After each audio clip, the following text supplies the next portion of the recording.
everybody. Welcome to week 9, if you can believe that or not. Week 8, 8 weeks in the book. And as we said, we were going to start every Draft Dodgers from here on out. Stop being a bunch of pussies. Hal, thank you for the intro there. We have a special guest today. And before we get to him, I wanted to throw it over to Terry to make sure that he's doing all right just off the night shift. Terry, how'd everything go? Were you safe? Yeah, safe. It's a couple days in, feeling pretty good. So just over to midnight. That transition from days to nights, getting you back on your sea legs here for night shift, sleep patterns, all that stuff. Yeah, it's all good. A little tired coming home yesterday, but staying up, seeing the family in the morning, and getting some good sleep. So, yeah, all good over here. Are you able to, block out the sun completely in your room? We do not have blackout curtains. I think Jordan probably wishes we did, but no, it's I can sleep in most situations, so the sun does not bother me if I'm tired. I'll sleep right through that. I need to have complete darkness. I feel like a Simon and Garfunkel. Morning beers, they help push you down. It's my first morning beer, and since probably last year's outage, so I'll take one with you. So the 7:30 a.m. beer, which I've had before, not working night shift. What are you drinking today? A little something. Nice, an IPA. That sounds fantastic. You got coffee over there? Dunkin' Donuts. Cool. Cheers. Yeah. Cheers. No Baileys, just Dunkin' Donuts. So, for us to transition to our guest today, we have a fourth year into it, I believe. If I did my research, if the Statmaster did his research correctly, Dick Geronstadt. Geron, how are you? Welcome to the show. It's good to have you. Thank you for having me. Looking forward to it. So when I did some research for this, and I was asking people, what do you want to know? There really comes into one thing. Draft Dodgers Nation wants to know, who the hell are you? We don't know who you are at all. It's great to have you. Tell us a little bit about yourself. Yeah. How'd you get into this mess?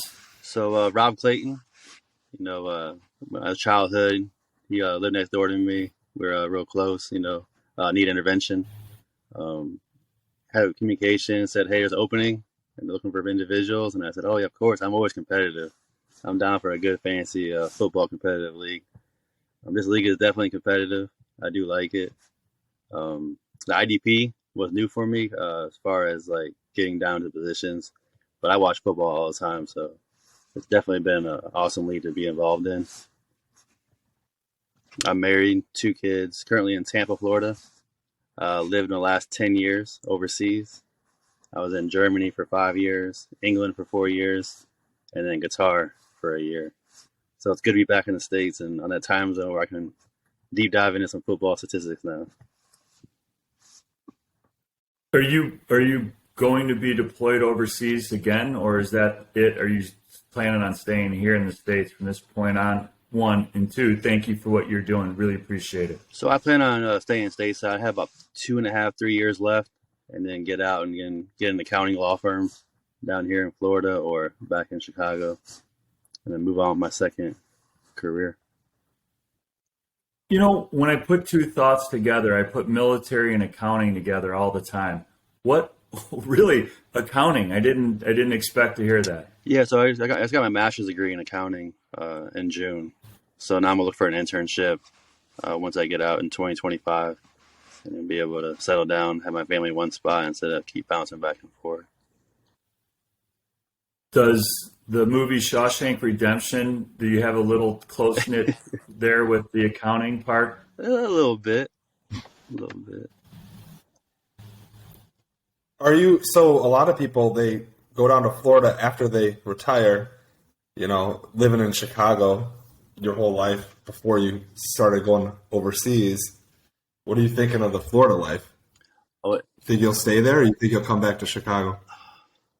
the money would have to be good in Chicago for me to go back to Chicago. I mean, right now it's 75 Yeah, degrees and it's 8:30 in the morning, so you can't beat that. nice. Yeah. I have friends that I worked with that moved down there. My dad's down there in St. Pete, and I've been down there. It's just absolutely beautiful, and the weather is pretty easy to get used to. It seems like the longer people are down there, it's always gray skies in Chicago, and down there it's sunny every day. So It is indeed. How do you feel about our next president of the United States, Ron DeSantis? You a fan, not a fan? Are we going politics this early, degenerate? No, don't do it. it's supposed to be no politics on the podcast. No politics on the podcast. It's close to election day. Your dad lives down in Tampa, so Right. maybe those guys can get together and watch football. I know how big of a fan they are. Laura and Terry watching football all the time. Well, Laura watches football all the time. Dad is he'll watch the History Channel in the other room. So that's fine. He told me that a long time ago he realized that he sit there watching the Bears get their asses kicked, and he's beautiful fall day outside. And he's like, "What the hell am I doing in here wasting this day?" So he decided to stop watching the Bears get their asses kicked and do some yard work, I guess. There's a thought to be said of saying, "Dear Green Bay Packers, I appreciate you sucking this year. It has allowed me to be with my family more. I appreciate it. My family appreciate it. And I'm going to be apple picking for the rest of the fall and winter. Sincerely, Ron Preston." Are you going to? You're not going to miss a Packers game. You won't watch. You're telling me you're not going to watch a game? So, for the first time in a long time, I have scheduled to be helping neighbors on Sunday move at noon. And I guess you've had a lot of work this season anyhow, haven't you? With the house in the city you're working on and stuff. You've probably been you went to Greece, so you've probably been doing a lot of other stuff besides watching football this year more than regularly. sucks. Makes me want to puke. Now I know what you guys have been doing for the last 20 years, you Bear fans. All right, back to Jerron. 2018, 4-9. You are the master of the name change. You changed your name to BS at the end of 2018. Any thoughts and remembrance of the 2018, the inaugural season for you? Yeah, it was definitely frustrating. So, having one of the most points, forced, but then obviously points allowed too. And then I ran through some injuries towards the end of the season. It was kind of frustrating. Do you remember any of the injuries? 2018. I'll have to go back and do some research on that. Oh, okay. And then, believe it or not, 2019, 4-9 again. So 4-9, 4-9.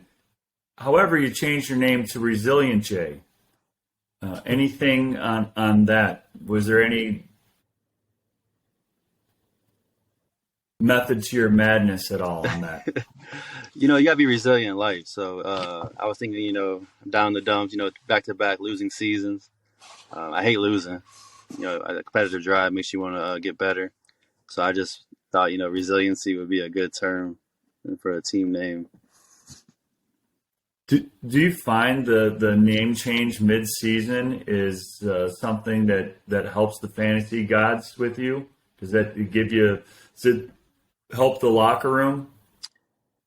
I think it helps the league. You guys are always deep diving into my names. Get you guys thinking like, hey, is he really involved? Or, Psychological. yeah, exactly. It's that reverse psychology that gets you guys going. So are you chaos. Why chaos? Can I get to that, Ron? I'm sorry if I sure? jumped. I mean, we were going in order, but let's get Oh, no, it's okay, like go back. Jeopardy. Okay. It's like Well, Jeopardy. You're going right to a I $1,000 gotta get question to, here. give me the meat of this answer. I want to know why his team name is Chaos right now. 2 Hold weeks on, in. we'll get to that. Then 2020, unlucky third scoring, 4-9 again. Again, a kick to the pants. You're doing well. You just run into good team after good team. Were you really? I didn't look at it that close. Were you third in scoring and didn't make the playoffs? I was. Yeah, he was. I was indeed. Ugh. But it's fantasy, though, right? Yeah. You're going to have adversity. Double headers is fun. I got a league with double headers, and it kind of eliminates a little bit of the luck of the draw with your schedule. I don't think Yahoo allows it, but Are we allowed to say double headers on this podcast? I thought it was not safe for work. I don't think anybody cares. All right.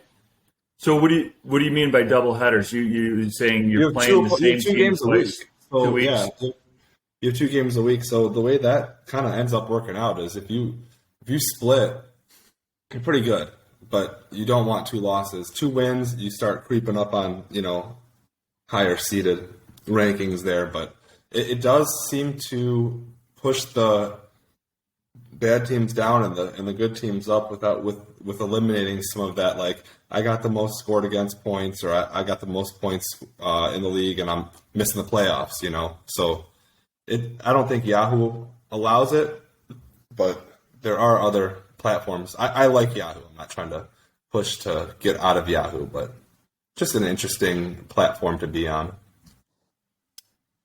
So do you have other leagues that you're in? Yes, I have 2 more leagues. Same scoring format, different scoring format, better people. Do you like them better? Childhood friends? Can you tell us a little bit about those other leagues? It's 2 military leagues. Obviously, no, they're kind of not competitive at all, to be completely honest. They're more just like, people just having fun getting together, and then they always pick their own players. So it's kind of like, how do I get some players in the 5th, 6th round? You're like, what in the world? But no, this league is by far the best format. I like it. Starting to get adjusted to it a little bit, and then obviously be able to watch more football being in the States. Hey, Jerron, would you, if you had an opening in one of your other leagues, would you recruit from this league to come in that league? I don't think it would be enough money for this league. It's only $100 buy-in, so I don't think it'd be worth your while. I do more research on this league than any league. I have other leagues that I've had openings in, and I'm like, I know Al would do it, but I don't want his ass in this league. I'm trying to keep on winning over here. I'll keep you guys in this league, and I'll keep the other people in those leagues. Yeah, I don't think Al ties his shoes for less than $300. So he's not going to be slumming it with the rest of us for our $50 leagues, because that's my work league is a $50 league. Then 2021, you moved from 4-9 to 7-7, and you have Space Cam. Any thoughts? Can you give us any thoughts on Space Cam? Is that like Space Jam? It was after Alvin Kamara. All right. The little Space Cam, I had a good pick in Jonathan Taylor in the 2nd round. That went a long ways last year, because he obviously this year he's taking a step back, but I think it's more towards the injuries and Quentin Nelson not being able to block anybody anymore. But so yeah, it's based around Alvin Kamara. But I'm going to come down to a permanent name at the end of the year. I'm going to leave it on there so people can remember one name. Going back and forth. So, my nickname right now is like J Money, but gonna see how it rolls. I like that. The looking at your playoff loss, not to pour salt in the wound, but you got to the playoffs last year, which was fantastic. Hopefully you can make it again this year. The Kamara really, as they say, technical term, shit the bed in the playoffs last year. Jonathan Taylor did well, but Kamara really didn't do anything. That's an understatement of that. Can me and Jerron wrap that game up? Because I was fucking sweating. Dude, go ahead. I picked you, and I'm like, I just got to get through him. I got to pick him because to me it seemed like the best matchup for me. And I don't even remember because I did not finish at the top, but I was coming on strong there at the end. And I'm watching. So that was with COVID. So we had a Saturday night game, and the Saturday night game was the Patriots and Indy.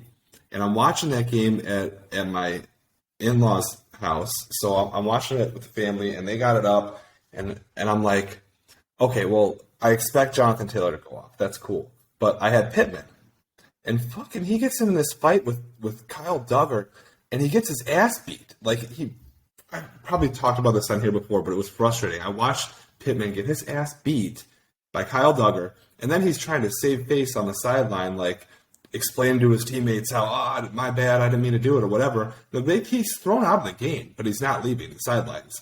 Then at the end of the game, we're driving home. I'm in the back seat of the car, sitting next to my daughter who's in the car seat, and I'm like watching this game. I'm like, okay, cool, just don't go over 100, And then he busts this 50-yard touchdown run off, like the Yahtzee play in this league, right, where he just goes off. And every single game after that, I'm chasing you.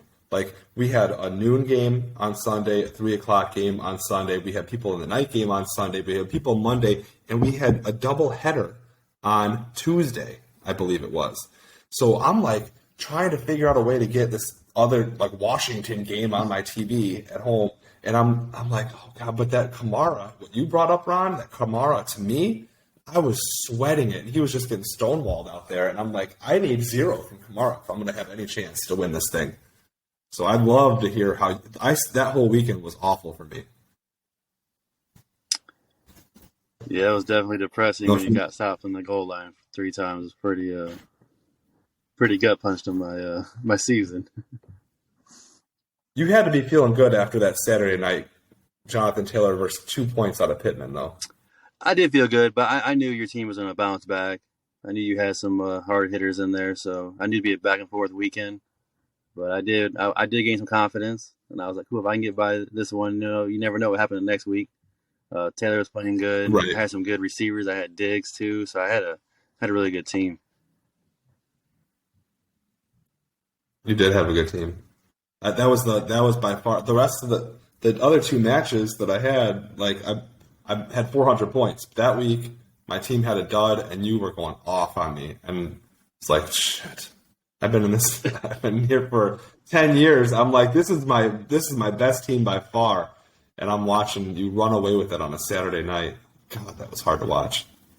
Terry, do you get the stink eye from your in-laws at all when you're there and they're talking about old family heirlooms and beautiful walks in the park, and you're spitting vitriol at Michael Pittman and Kyle Duggar, who's on a back screen TV, and they said to Jordan, what did you marry? What kind of degenerate is this guy? Well, I'm not a big fan of Sunday get-togethers, I'll tell you that. Who says you said it was Saturday? I know it was, but in general, Jordan knows, don't come on, just at least for a few months, let's not plan anything on a Sunday. I would really appreciate it. Ron, your mom loves the Sunday dinners, and I think she's switching to the Saturdays a little bit. And I know there's going to be football there. It's just I'm an asshole. I know there's going to be football on these family parties, and I don't want to go to them and have to drive and watch. I just want to on Sunday chill and watch football. Sorry. Again, I know we're not making this political, but you've avoided the question altogether. So, your in-laws, do they look at you different when you're doing that? Back to the question.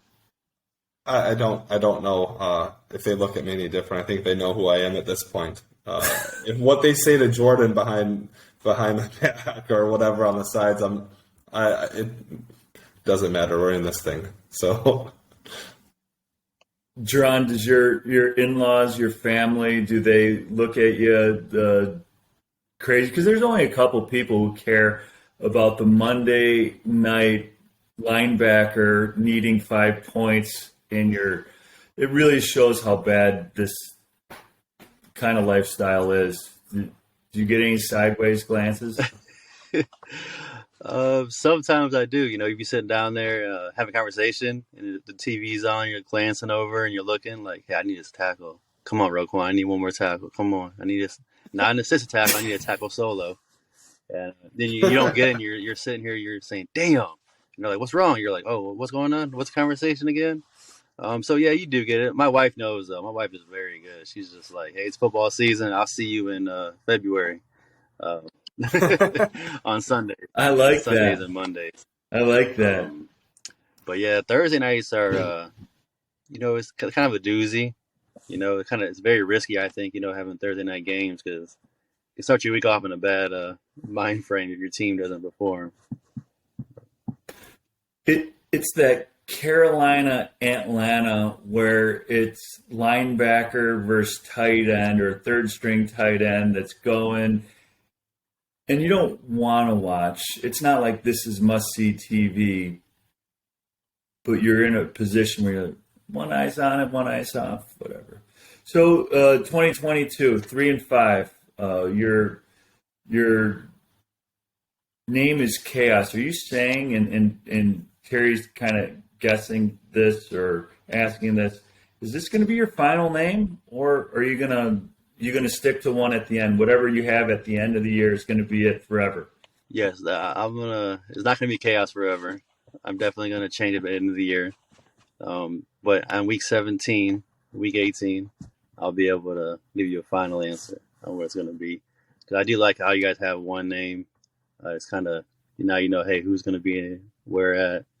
But yeah, give me a vision moving forward. But it won't be chaos. I can tell you that.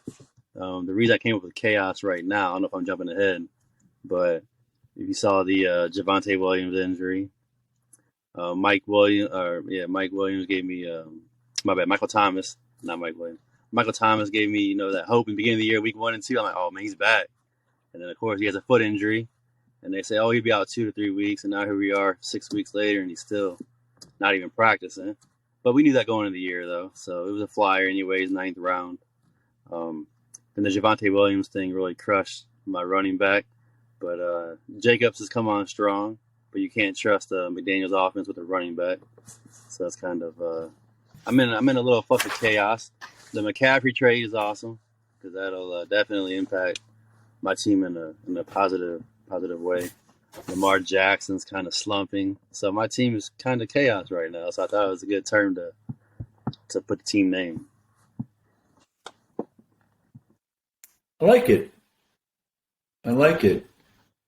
The what you had said about Roquan and asking for tackles kind of goes into the caller question. Can we get to the caller question? And hopefully you could hear this, and let's see what we have going on. Draft Dodgers, what's up? This is Andy from Albuquerque. Listen to all 7 of your podcasts. Love them, but first time calling. So I got a 2-part question for you guys, especially part 2 here for Chaos. I'm a Bears fan. Want to know what you think about these deals that we just made here at the deadline, and then specifically in terms of fantasy and you, Chaos. Now that your team has both Queen and Smith, how are you going to plan on playing your defense with this new setup? I'll hang up and listen to the answer. Thanks, guys. Great podcast. What was the first question? The Bears, right? The Bears question? First question, how do you think of the Bears? Second question, what are you going to do with Queen and Roquan now in the same defensive lineup that you have? Yeah, so the first question with the Bears trade, I think, obviously we would like them to use the Ravens pick that we acquired for a second-round pick for Claypool. But obviously we ended up trading worse reward. That's to be determined. His first year, he had a pretty good year. He fell off a little bit, but did he fall off because Big Ben's arm went in the tank? Or was it a Chase Claypool issue? And then you move on.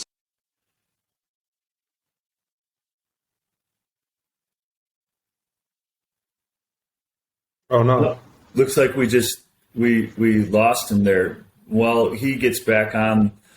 Terry, I was in Pittsburgh, and when I was asking somebody who was really dialed in to Chase Claypool, they said he was a douche in the locker room. That's what the thought process there was. He's a cancer in there, and they said good riddance to him. I just don't know why. Okay, so maybe maybe he isn't a fit for the new defensive scheme. I don't know how you can't use a talent like that.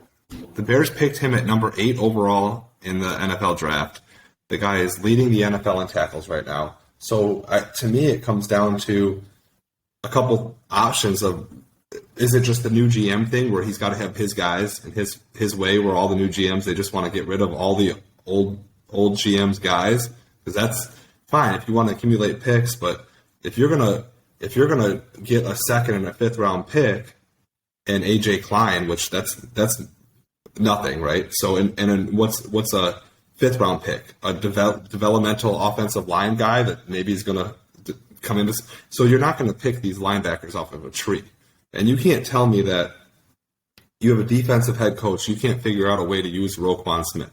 So what you're telling me is that you don't value that position when you're looking at how to allocate your assets. So I have money, I want to spend it on a cornerback. I have money, I want to spend it on a tackle. Whatever positions that the NFL is trending towards, they didn't want to reset the market on a linebacker, an off-ball linebacker. And I don't know if going from, maybe they didn't think the strength of Roquan Smith and going from a 4-3 or 3-4 to a 4-3 was going to, he's not going to be as good in that position. Okay, he had a bad game against Dallas. I don't see how you can justify just letting a 25-year-old go that is leading the NFL in tackles on a team that is devoid of any talent that you have to pay, right? They unloaded Mac's contract. They unloaded Robert Quinn's contract. You have a rookie quarterback. So they already are in the top 5 teams in the NFL as far as cap space in the open market this offseason. You're loaded with picks already. It just does not make sense to me. I've tried to sleep on it a couple nights, thought maybe, okay, it'll make a little bit more sense to me. I still don't like it. And on the other end of that, so then like Jerome was saying, and he's back, so I'll let him finish his point here in a minute, but you get Claypool, and we see the trend in the NFL. All these wide receivers are going really high in the draft, and they're producing right away. It's not like the 3-year rule before. Remember that? It's like 3 years, then it was like 2 years. All of a sudden, these wide receivers are clicking. No, these guys are going off. These colleges. I don't know if the NFL has just transitioned into more of a college type of offense. I don't watch a lot of college football, but it just seems like they're adapting very quickly to the NFL. If it's rule changes to make it more generous for offensive side of the ball or what, but these guys are available in the draft. So why do you give up a second-round pick, a high second-round pick, for Claypool, who's a second-round pick? Like, okay, you're getting younger. Maybe they thought he was the best of the free agents that were going to be available. We don't want the Packers to get him because the Packers were in the hunt for him, right, Ron? Like, no. Again, I've relegated myself to reading all about cryptocurrency and how to grow hydrangeas rather than watching or listening or reading on the Packers. So I have no idea. I just don't like getting. I don't think they got enough for Roquan. I think that a defensive head coach should have been able to utilize him. And I think they overpaid for a wide receiver.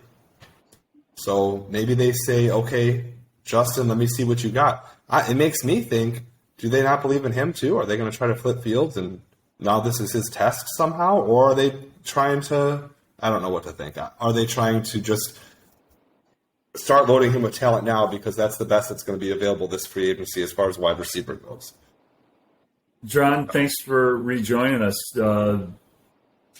Terry essentially says not enough. once you get rid of a linebacker, you start looking for a linebacker. Generational talent. You agree, disagree? So I agree. Roquan Smith is generational talent. I think the Bears got caught up in this narrow-minded, and he's an off linebacker, and then no one's paying the off linebacker position over $20 million a year. Is he a Ray Lewis type of talent? That's debatable. I don't think he's Ray Lewis conversation worthy, but I do think he a generational talent. Do I think we got enough? No, I think we could have got a little more compensation, but we're also, the league knows that contract negotiations weren't going the Bears' way. Do you franchise? Do you franchise them? That's another question that could have been out there. But then now he's unhappy. He already held out. He held in. Shouldn't say held out. Came back. But that game he played in Dallas, I mean, he just didn't seem motivated to me during that game. As far as the Robert Quinn trade, I mean, Robert Quinn, year in, year out, he's inconsistent, right? But he's also really good. Patrick getting older, so I think a 4th-round pick was okay in return.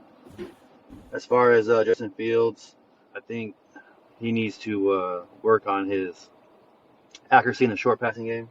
Like, swing routes, he needs to work on a little touch. And then I think the biggest issue with Fields is the anticipation routes. He doesn't trust his receivers getting open. Now, does Chase Claypool give him that trust? I don't think so. He's not a good route runner yet. He's been in the league 3 years. So do I think we overpaid for Claypool? I do. Do I care if the Packers would have got him? Maybe it would have made him more competitive this year, but I don't think the Packers are going anywhere this year. I think Aaron Rodgers was selfish in taking that $50 million a year, and it hurt their salary cap issues. So I think Green Bay has some issues at wide receiver. The left tackle is getting older, knee injuries. So that's where I'll leave it with that.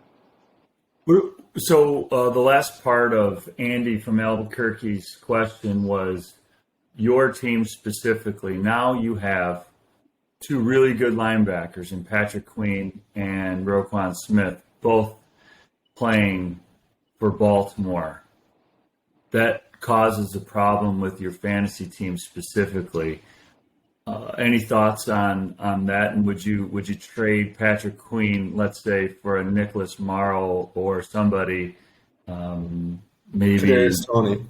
I saw that Tony. I mean, I was interested in Tranquil from the Chargers. That's a pretty compliment. I'm not gonna I wouldn't trade him for Nicholas Morrow. No, not Patrick Queen. Patrick Queen is more of the blitz package as well. So he gets more sacks, he's faster, quicker. The thing that worries me a little bit about having 2 linebackers on one team, that team is going to be a good defensive team now. So now you're obviously getting less plays. So the compensation I'm not going to take a lot less compensation. I'm going to make sure if it's an even trade, I'm all for it. Well, you're going to have trades fired at you now that everybody's aware of it. But I was on it pretty early. I sent you that, and I wasn't trying to undershoot you with the I grabbed Tony quick, and I'm like, I'm looking at it. I'm like, everybody is on a bye. I'm playing Clayton this week. Everybody's on a bye. I wanted to stash Tony just to see. It was going to be like let me see what happens in 2 weeks here, guy. But then I'm looking at it. I'm like, I don't have a flex this week. Let me see what's out there. And I started looking at your team. I'm like, okay, Queen and Roquan. All right, let's see what we can do here. But I do notice, I don't know if you're aware of this. One of the things about Tex is he will vent. He's like, I don't know who this Duran guy is. He will not trade me, and it fires him up. It pisses him off, and I love it. So you could just keep that no trade with Tex rule going. I think it's just great comical addition to our league. In all fairness, I did do a trade with him last year. You did. I saw one go through. With Rodgers. Even though I hated Rodgers, I hate Packers, but hey, he was a good player. But so he was texting me, Duran. He was like, "Do you even know this guy? Who is he? He's not trading with me. He's not responding. He's not in the league. We need somebody that's interactive with us, And I'm like, "Yeah, I know him." I looked back at our thread, and I had 2 years worth of text messages that I had sent you that weren't responded to, and I realized I didn't even have the right number, and I didn't tell Eric this at the time. I'm looking through, I'm like, shit, he hasn't responded to me in 2 years.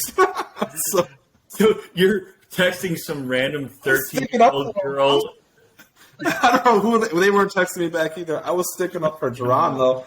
I'm like, oh yeah, he talks to me, and then I look back, I'm like, oh yeah, on Facebook Messenger he did once.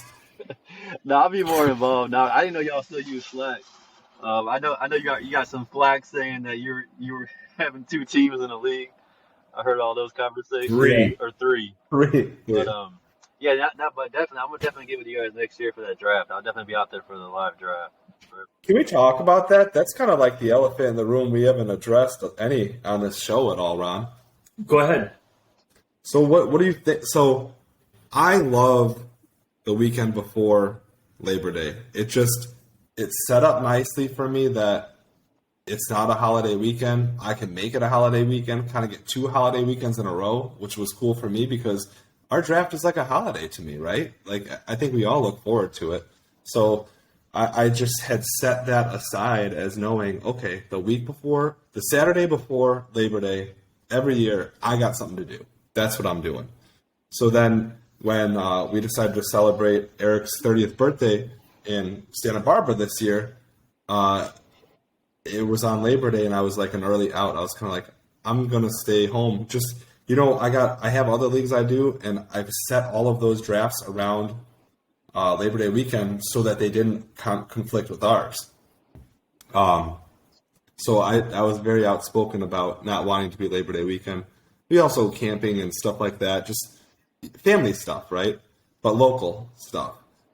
Until this year, I got invited to a wedding on our draft day, our normal old draft day. So now I'm like, can I retract that for a year? And can we do Labor Day weekend one more time, but then go back? I don't know. But just your guys' thoughts, places, locations. Jerron, I know you've talked about wanting to join us. It'd be awesome to have you. It's really fun to get together with everybody, and it really is just bullshitting football, throwing back some beers, and stomping around a new town. Oh yeah, I'm definitely down. Get me meet everybody. I want to meet Tex. I want to see him. No, you don't. You're gonna go home with a portrait of him in your suitcase if you show up. I'll tell you that. I'll end up on his famous wall, Oh boy, that'd be great. Maybe what we can do is get a fat head of Jerron sent to Eric so you could put it in the background there. Is Andy in the league? I'm sorry? Andy in the league from Albuquerque? No, he's just a longtime listener. He's somebody who contacts me through Spotify and says he loves the banter. So yeah, I lived there 7 years, so in Albuquerque. Yeah, no, it's a glorious red dirty place, Albuquerque. The thing that I would like to do is at least consider Asheville, North Carolina at that log cabin that I put out there, because I think that would fit everybody.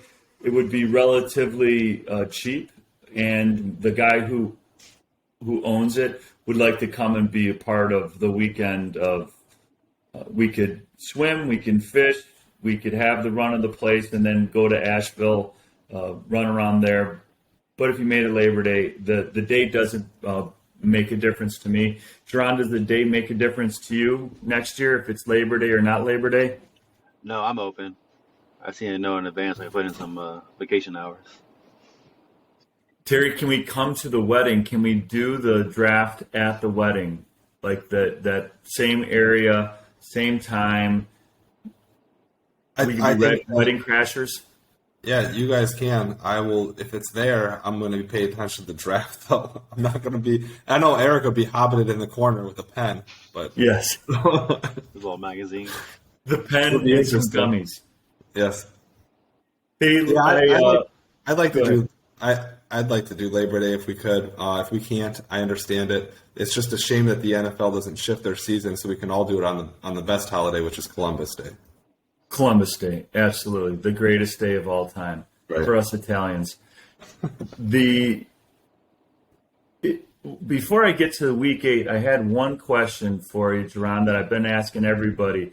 What what scoring changes? If you had your druthers and you could get a scoring change or maybe a little tweak to our league right now, what would you do? And I'm not sure, that's a tough one to go right off, but I wanted to at least get a opinion of yours. That's a good question. Oh, I know that. I know So that. I know some what of it is. Okay. Go So ahead. I'm all for, when you get -3 for a point after touchdown, right?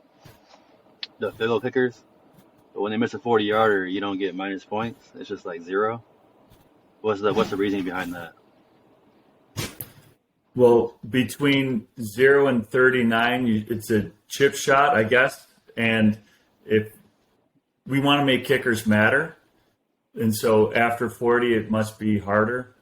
I didn't know that was a thing. That needs to be changed. That's bullshit. Kickers don't matter. They're not even people. I don't know why they're on our teams. If they miss a kick, fucking put negative points on their ass. I'm with Sharon on this. I didn't know that was a thing. So good. Good I to you. say if you're in a 60, if you get a 60-yarder, you should be plus 10. It shouldn't be plus 6. I think if you miss a game winner, you should be minus 10. Absolutely. I'm all for this stuff. This is Minus this is 10. good. Minus 10. Week 8 overview for the fans who always like to see where we're at with the game of the week. We called it last week. I said it was going to be the turd of the week. It ended up being the best game of the week.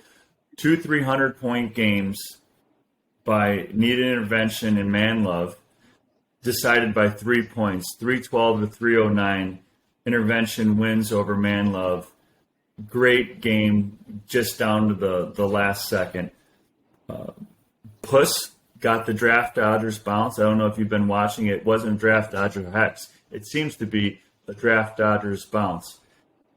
Once you're on draft dodgers, you seem to get a lot of momentum. And so, Jerron, look for you to go on like a 3 or 4 game winning streak. University of Chicago, good win versus Chad. Chad put up 289 and still lost, which is tough. Terry, sorry, Knights hammered you. He had a great week, and you just tip your cap at that point, right? I had a pretty good week considering did. my lineup situation last week, so I'm not mad at it. Absolutely.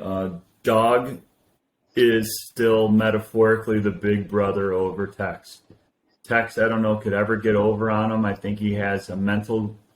So, Dog's the win over Tex. And Truth and I in a race to the bottom. 220 to 202. And there's nobody I could have started that would have made, it's okay to think of yourself as losing a stinker with 50 pointers on your bench or something. I had nobody on my bench. It's all just a bunch of gobbledygook, and I had 2 injuries on defense. Devondre Campbell being one, Troy Anderson being the other. Would Marvin's Jones Jr., would that have helped you? So I'm a coin flip this morning at 4:00 in the morning, pal. Thank you for noticing. And last time I said I had him and didn't put him on 36 points. So between him and Romeo Dobbs, it's a lost season with the Packers, so I'm not putting anybody on my team. Records. Do you know who has the hardest strength of schedule this year in our league as of right now? Me. Point to your left. My left is out. Okay. On the video screen. Chaos has the hardest. Easiest strength of schedule. Jerron, do you want to take a guess who has the easiest schedule? I know based that. on average points. Who was that, Terry? Tex. I was going to say Dog. Tex has the easiest. I just looked at the record books. I was just thinking because Al had like some of the lowest points for his current. He's like 5'6", 4, 5'6". Seemed like he has like the least amount of points. So I just figured, how could he be in that spot if he was playing hard teams? You know. It'll be okay. He'll go to the playoffs and lose in the first round and cry again, so it'll be all good. Who, Al? Text Eric. Text. Oh, fantastic! Did he lose in the first round No, I last think he year? made it. Because you No, don't he hear made about it. this No, he stuff. made it to the semis, right? I know he didn't pick me. He said he was going to. He didn't do I it. do love his little messages he gives you pre-week to kind of psychological So side. that leads so this leads into something. It was a request we had from Al, because Al played Tex last week, and he kind of wanted a little breakdown of what we all thought about Eric's like ritual, his pregame or weekly ritual, and I just want to start it off by, it's a question, but what is with the Helen Keller? Can we talk about that? Like, he just posts these Heller Keller comments. I think it's in bad taste, and I think that he deserves bad karma for it. I feel like he's kind of making light out of somebody that had a rough go at life, and nobody calls him out for it. So like, there he is making fun of the deaf and the blind, and he's somehow put this into his weekly fantasy football ritual. Then, I mean, some of the stuff's funny, right? He puts his opponent's lineup on a fake FanDuel. You know he's not playing that team most of the time. Who knows if he could even fit it into the budget that they allot? But he posts it up there, and then he, obviously we all know, he concedes victory, right? The first time that you get one tackle, he's like, "Oh, that's it, done. I lost. Congratulations to you. I'll see you in the playoffs if I'm lucky," right? If it gets real bad, he's ripping Velcro goats in half and burning sage. It's all fun and games, but Al, he wanted us to address it, and especially the Helen Keller stuff and where you think it started. I don't see him as using Helen Keller as a punchline. I see it more of him saying, look at a person who's overcome a lot, and he sees himself as somebody who needs to overcome a lot. I think I've talked with him, and he does need to overcome a lot. His brain's not hitting on all synapses there. So I appreciate Tex seeing a true person who has overcome adversity, and he sees her as a beacon of what he could be if he put his mind to it. I don't see it as a punchline. However, Dog's responses to it are quite funny. I really do enjoy that all the time. The other things, I would like to make a rule going into next year. The minute Tex concedes, it's an automatic loss. I think Dog has something there. Dog really does. So once he's like, yeah, it looks like I'm done, you've won. Once he's written that, no takebacks. Automatic loss at that point. I would vote for that. I would be. I know that I would get a second from the league. If we can do that, that would be great.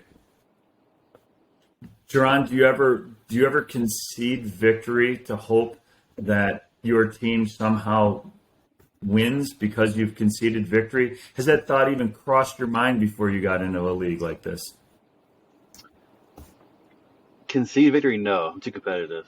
Can you never? No, the idea is if you concede victory in the third quarter, then somehow that's going to make your team win. You're very competitive, and you're doing that for a competitive advantage in some crazy, weird, psycho way. Yeah, I mean, I think it's a psychologically thing at that point. I think some people think if you think negative and it comes out positive, then now your mental state's already, hey, I'm going to lose. But if I win, I'm like, oh, I came over that adversity and, we won the game. I thought we were going to lose. I don't think he really means to concede it. I think it's just a mentality in his mental brain to say, if I lose, I'm softening the blow now. But if I win, I don't think he means anything like by conceding the thing he's going to lose the game. But I can see where Al's coming from as well, saying, hey, he's conceding. I need that W. Put that W in the win column. I think it's funny. I think it's like Terry said. I think it's just all fun and games. I don't think it means anything by it. I'm still up for getting the W. Terry, do you second that? Oh, yeah, and I have 3 teams, so I'm sorry, Jaron, you're here. You can vote. I'll vote for me and Clayton right now, and I'd say we got 4 votes in there. So next time he concedes victory, we just need a couple more. Can you get a proxy vote on Josh? Yeah, absolutely. Josh is unavoidably detained in his college career. Hey, shout out to Josh.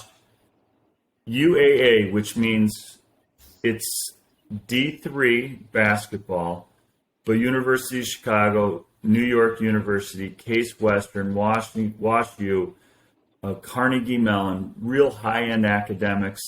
He is on the all-conference academic team. So shout out to Josh for making that. Congratulations, Josh. Absolutely. Athletically and on the scholar side too, killing it. That's just crazy. So Ron, I have a question real quick, Ron. When did you stop playing basketball with Josh? Has he dunked on you? And when did you just see like, hey, I can't do this anymore? I know. I was playing in a church league for a long time. And believe it or not, for never playing organized basketball, I was decent when I was actually playing. I would play unorganized basketball in California when I did not have kids, and I would play and play and play. And then I came back to Chicago, played in church leagues as just a form of exercise. And one time I said to the boys, hey, why don't you come out with me? Maybe 12 and 13 or 13 and 14. And they came out and we played on the same team. And like a give and go, couple times I got the ball from my son who passed great and I clanked it off the backboard both times. Like I couldn't even make a layup. And they were like, you suck. Dad, you really suck. I do. And that's really the end of it. And I stopped playing early in their career because both of them, Jake is a crafty left-hander, kind of like Eric.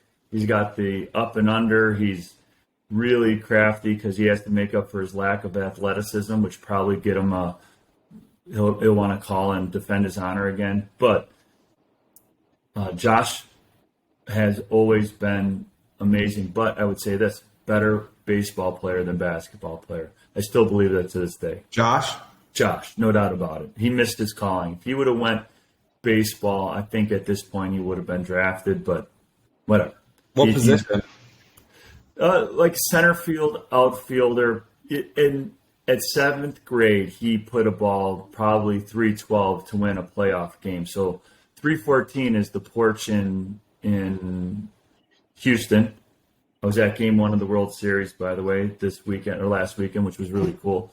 314, like he would have been close to hitting out of some baseball fields in 7th grade. He had great eye-hand contact eye-hand coordination, made great contact, bat speed, everything about it was great. But this is not a Josh show, but absolutely great job for Josh. I would definitely. Well, and we also learned that Jake as well as Ray Rice, they're both lefties. So that's right. Ray Rice, who would have thought a lefty? Chaos, how many points did you get from your kicker last week? Who was it? Pierce? You know why he doesn't know? Kickers are not people.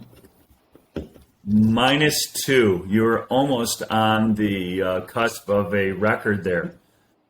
-2. -4 is the record. If you didn't catch it, the stat master did not know that when I didn't know that, but I did see that. I knew I lost one. The Man Love tied you for the most defensive points at 126. Oh, that's good. That's a great week for him. I lost the Truth, who had the least amount of passing yards to date. Either one of you know how much Derek Carr, Devontae Adams, Las Vegas Raiders had passing yards? I know that Derek Carr had an awful game. Just awful. Devontae Adams I lost to a quarterback that had 6. I'm sorry, what was that? Devontae Adams only had 3 yards receiving. 101. Awful. And I lost to him. I lost to that. And Kirk Cousins had a rushing touchdown. Well, yeah. You need number one receivers in this league. Don't I know it? The average rushing yards to date, Chaos has the most average rushing yards. Terry, what would be a great average rushing yard per game that you would get out of running backs? For your team? Combined, yeah, for your team. Well, how about this? This is probably where he gets it. His team also consists of Lamar Jackson, who gets. Yeah, I was just going to say that. So here's the thing: is when we were drafting Jerron, I think you were.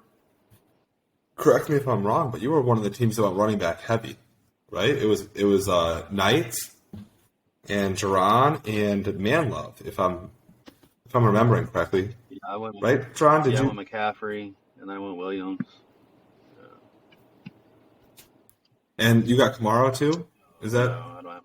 Oh, that was we were talking last year. You had Kamara, right? So your question, Ron. If I got 150 yards out of my rushing, I'd be happy because I'm a wide receiver team. But for somebody that has more invested with a rushing quarterback, I think 300 would be a good number. 236 average. That's a pretty average. good average. That is a good average. So, just to put it, Lamar Jackson has more rushing yards than Christian McCaffrey. Not to throw the salt in your number one draft pick, but he's got more yards. But last week you had throwing touchdown, receiving touchdown, running touchdown. So Christian McCaffrey came through for you there. And then Knights with a receiving day for the ages last week against Degenerate with 528 yards receiving. A really good day for him. He had a good game. He had a great game. Who did he have against me? Let's see. Who went off there for him? I don't know that he had 339. At one point, I thought he was going to beat me and take my high score. I was like, oh, he's put it to me. But if somebody was going to put it to me, I always root for Dave. So he had got something out of Kyle Pitts. I don't know. Nobody expects that. But he had that. He's got Dalvin Cook, Kamara, and Jalen Hurts. You think that's a rushing team, right? Well, Cooper, with a surprise, the biggest surprise of the week was the Monday Night Football game. Cooper had 131 yards, but the Browns made Cincinnati look like the Packers. When I saw poor Joe Burrow back there, that's what it looks like when I'm watching Aaron Rodgers. Just no time to throw, always under duress, throwing at the feet of people. It's awful. This Burrow's kind of cool, though. Aaron Rodgers is kind of the bitch. That's because he owns the Bears, and you don't like old lady McCaskey, and you don't like Rodgers because they own the Bears. This Wilson guy from the Jets had 115 yards too. Alvin Kamara had 96 yards. Like you said, Pitts had a good game, and Wiz Khalif Raymond had a good game. So he just had a good all-around good receiving game. And if you have good receivers in this league, your chances are better. I got a question for both of you, John. To you first, if you don't mind, Ron. So we talked about it a little bit earlier, just talking about different NFL games, and not really fantasy related, although it is, because we're always kind of watching for guys that we like or guys that we're rooting for because they're on one of our teams. But are there any NFL teams that just what would the NFL teams be to you guys that just hold the least amount of interest for you? Like if there were every game available or no games available, which is the team that you just always over and over again would choose against watching? Carolina Panthers comes to mind. They got a good receiver, but the quarterback plays awful, line plays awful, their defense Atlanta went off on them. DJ Moore, he's the only one you would probably want to watch. So I would say Carolina Panthers at this point in time. It's pretty awful. For years, it was the AFC least. Like I couldn't get into the Jets, the Bills, and Dolphins as the Patriots just steamrolled those teams. You know, watching the butt fumble, different levels of ineptitude where the Patriots just had no competition in that division. So for years, I would just be like, I don't care about the AFC East. You know, that it just doesn't do anything. And then now the Bills are coming back, so that's good. And Patriots are coming down to it. But if I had one team that I just didn't mind or didn't, it's Jacksonville. I don't ever care if I ever watch them, see them, whatever. If they moved to London, wouldn't care. Isn't that what Khan wants to do with that team? They want to move them to London. Wouldn't care. Nothing about it makes me want to watch the Jacksonville Jaguars. And not since Tony Baselli and Mark Brunell have they been relevant. They're always bad. Yeah, I kind of think when I was thinking about that, I was thinking about historically too, right? Like not just today, what teams are boring today, but you know, looking back a long time ago, it'd be like Cincinnati and Cleveland, but they have players that are fun to watch, and even like McCaffrey or Kuechly or different people on Carolina, like you mentioned. To me, I don't know why, and I'm sorry for Truth and Chad, but to me, the Titans, they're like, what are they, the 2 seed or 3 seed in the AFC right now? But I could care less about. There's like nobody interesting on that team. Even Derrick Henry, I don't even care. Like, there's nobody on that team that I care to watch. I don't know why. And it's a fun place to watch a game. I don't know why they're doing a new stadium. Chad seems hyped about it, and that's great for the city and all that. Chad took me to the Bears-Titans game, and that was a wonderful experience. Box seats, Yingling keg in the parking lot, tailgating, and the Bears just schooled them. Like, I think, Hester almost ran one back in. It was the most fun game ever. Brandon Marshall had 3 touchdowns. Urlacher had a pick, 6. It was a good game. And then this was a while ago, so I'm at work afterwards, and I'm open up the Sun Times, and there's an article in there. The Bears fans came to Nashville and drank the city dry. So, like, one of the most fun games I've ever watched in my life was there. But just that'd be the team for me, probably. If there's any other game on, I'm probably picking against watching the Titans, unless there's some invested interest. And it seems like the best play in the history of their franchise is a forward lateral. Like, that is not a backwards pass. That Wycheck threw that ball forward. Of course he did. I know what it is. Of course he threw it forward. And then the second most watched play is them being 1 yard short in the Super Bowl of winning. So Tennessee doesn't really do a lot for me either. But again, I think the new stadium looks fantastic.